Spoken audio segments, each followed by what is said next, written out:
While Navajo Code Talkers of World War II have been featured in several books and, in 2002, a Hollywood movie, in recognition of Indigenous Peoples Day, it is important to remember that members of many different tribes served in this role.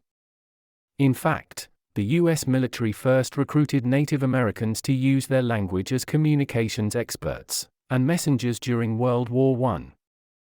This was also just one of the many ways in which Native Americans from dozens of tribes not only served in combat units during World War II, but also contributed both individually and collectively to the United States war effort on the home front. Even before the war began, Native Americans showed their support for the nation's defense by registering for selective service.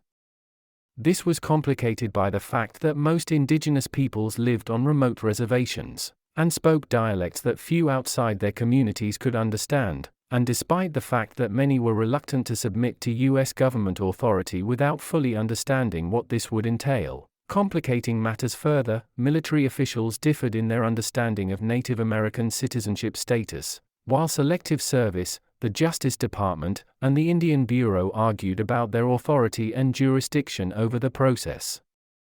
Still, Native Americans ultimately achieved a near 100% registration rate for the draft, a goal met largely because of the help administrators received from members of First Nations communities.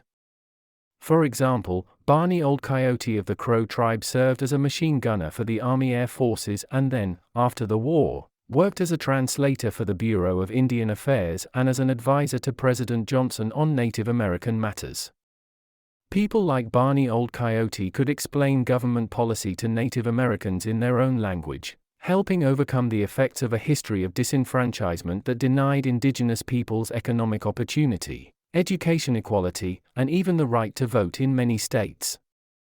In time, their belief in defending the homeland, and their pride in resisting the efforts of totalitarian nations to oppress other societies led Native Americans overwhelmingly to support the draft. In return, they hoped that their contribution to the war effort would help them earn their proper place as fully enfranchised American citizens after the war. Indigenous peoples' home front service during World War II went far beyond registering for the draft.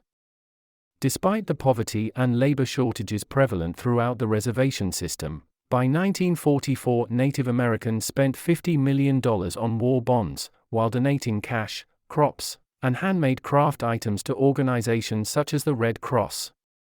Once the war began, many Native American women went to work in the defense industry, took jobs on reservations to alleviate the shortage of male workers, or enlisted in organizations like the Women's Army Corps, WWII. Gracie Thorpe, daughter of the famous athlete Jim Thorpe, served in the WWII during the war, and worked as a tribal judge and anti-nuclear activist after she returned home. Collectively, Native American tribes made resources available to the U.S. government through leases of land for use as military training areas, sources of vital war materials like oil and other natural resources, and even camps for the internment of Japanese citizens. In some cases, the government took resources without a tribe's consent, did not give fair compensation, or refused to return land after the war, but usually these arrangements were mutually beneficial over the long term. In the aftermath of the Japanese attack on Pearl Harbor, Native Americans swept up in the national surge of patriotism rushed to volunteer for military service. Over the course of the war, 25,000 indigenous men served in combat. This amounted to nearly a third of all indigenous men between the ages of 18 and 50 who could pass their physical exam. They served in every branch of the military, in every theater of war. Unlike black soldiers, Native Americans could enlist in both combat and combat support roles from the beginning of the war, and they were not restricted to segregated units. For example, more than 2,000 Native Americans from over 50 tribes served in the 45th Infantry Division, the Thunderbird Division. When the division mobilized and deployed to Abilene, Texas, for training, both their fellow soldiers and members of the local community had to overcome the effects of stereotyping in popular media, which often portrayed Native Americans as savages.